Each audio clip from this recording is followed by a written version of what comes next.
তিনি ছিলেন মধ্যম আকৃতির সুঠাম দেহের অধিকারী একটি মানুষ। তার চুলগুলো ছিল ঘাড় পর্যন্ত প্রলম্বিত, হালকা হালকা কোঁকড়ানো।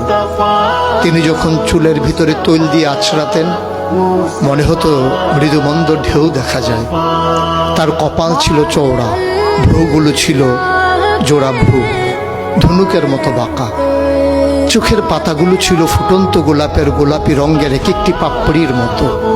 তিনি কখনো বা যখন চোখের পলক ফেলতেন মনে হতো মৃদুমন্দ বাতাসে গোলাপ পাপড়ি যেন দোল খাচ্ছে। তার চোখের সাদা অংশ ছিল রক্তিমাভ সাদা, কালো অংশ ছিল কৃষ্ণ কালো। তার নাকটা ছিল খাড়া, নাকের ছিদ্রগুলো ছিল ছোট ছোট। নাকের নিচে ছিল সরু চিকন গোঁফ, গোঁফের নিচেই সেই গোলাপি রঙের ঠোঁট।